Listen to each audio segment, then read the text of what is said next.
It's YoBo. Been a long time. Honey, child, how long has it been? 10 days? 12 days? Guess what? YoBo is back. You may be saying, YoBo, you've been rerunning videos. But shoot, that's what Oprah does in the summertime. Ain't it summertime? But no.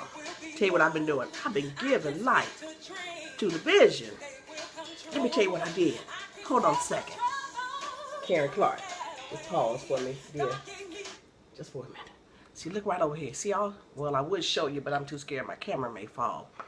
First of all, I had to go to California and watch my grandchildren. Honey, child, they do not make grandmamas like they used to. Remember when grandmama would keep the kids for the whole summer? Ooh, psh. By day 2, it was 12 o'clock. And I was saying it's 5 o'clock somewhere, but I had the children. I would call my daughter when she was on the way home. I'd say, baby, how far away are you? Because I couldn't wait for 5 o'clock to get there. And for those of you who don't understand 5 o'clock somewhere, just Google it and you'll understand. But I made it. I was counting the days. First thing I want to talk about is being grateful. While I was there with these grandchildren, and I done told you they don't make grandmamas like they used to, I was counting the days till I could get on an airplane and hightail it on back to Houston, Texas, and get away from them grand youngins. My husband sent me a text message. In the text message was a video clip from the Houston News. He said one word, sad. Okay? I played the video. Let me tell you what happened. Grandparents keeping the 22-month-old grandbaby, just like I was doing. Let me take this, not smiling, but keeping their grandbaby. Grandpa came home. So when Grandpa came home, Grandma did what grandmas do. Run outside, let's go see Grandpa. So she got the baby, they ran outside. The 22-month-old saw Grandpa in the truck. She got so excited, she took off running to Grandpa. But he was back in the truck in the driveway. He didn't know that the baby was running toward him. And baby got away so fast, Grandma couldn't grab her. Daddy ran over Grandpa. Grandpa ran over the 22-month-old baby, killed the baby right there in the driveway. Do y'all know I couldn't sleep that night? First thing I did was repent. I said, Lord, I need to watch the things I say. And I'm telling you this because I want to share this with you. Sometimes we're really quick to complain about situations in our lives, not realizing that an accident can happen in a moment that will forever alter your life. I thought about that man. My heart went out to him because remember, I was in the same position as him. I had been entrusted with the care of my grandchildren.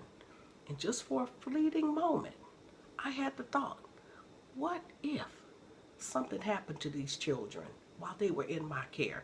I would feel bad enough if they fell down the stairs and my daughter came home and they had a busted lip. Or I would feel bad if I were cooking and I didn't turn the handle around and they reached and touched the stove and had a burn on their hand. I would feel horrible if she came home and I had to say, oops, we had a little accident today. But these people had to call their daughter and their son-in-law, or the son and the daughter-in-law, whoever it was, and had to tell them that there had been a horrible accident. So on the news, they showed the yellow tape around the driveway, and you could see a couple embraced. I mean embracing so tightly, holding one another so tightly. It was though their whole life had come to an end. I knew it was the parents. That whole night, all I could do just pray for the grandmother, pray for the grandfather, and just pray that they would not live the rest of their life in guilt. You know, sometimes we have to move beyond situations And the funny thing is that when I was telling it to my daughter, I said, oh my God. I said, if something like that were to happen, I would feel like dying. She turned around, she looked at me, she said, why? She said, Mama, you always taught us we have to get over things and we have to move on. And those words just stung me. I mean, she may not say that had she come home and I had to say, hey, baby, something happened. One of your children ain't here. I don't think she'd say, okay, Mommy, don't worry about it. We just have to get over and move on. But it's true. Sometimes in life we have horrible things happen to us. And you know what we do? When a person dies, when Mama dies, Daddy dies, Big Mama dies, God forbid, a child dies, then too often we die with them. We're still walking, we're still talking, we're still breathing, we're still eating, we're going through the motion, but it's like we're the walking dead because of an event that transpired and we died on that day. I don't even know why I'm sharing that, because Lord, no, I don't want anybody to think that I'm trying to minimize something that you have gone through. But what I am saying is horrible things happen in life. I guess there's two things I'm saying. Number one is stop and think before you shoot your big mouth out, big mouth off. Stop and think before you start complaining. I'm telling you the same thing I told myself. YoBo, you got to stop and think before you just start running your mouth. You ain't even thinking about what you're saying. Talking about these grandchildren getting on your nerves. Be thankful that you have healthy grandchildren. Somebody's at Children's Hospital today. Somebody's child is undergoing chemotherapy. Somebody's child is on life support. Shoot. You got so much we have to be grateful for. I don't even know where I'm going with that. I want to tell y'all about something else. But anyway, I just had to check in with you. Life according to YoBo. You know what, y'all? We really are living the best life. No matter what you've been through, baby, you still here for a reason. I don't care what happened to you. You are still here for a reason. The fact that you are still here tells you that you still got purpose on your life. You're going to have to move on. You're going to have to move on. Why do you move on? Because you're going to have to help somebody else move on. Take that from somebody who moved on. Woo, glory. Woo, thank you. Woo, Jesus. Woo. Take that from somebody who moved on, baby. It wasn't easy.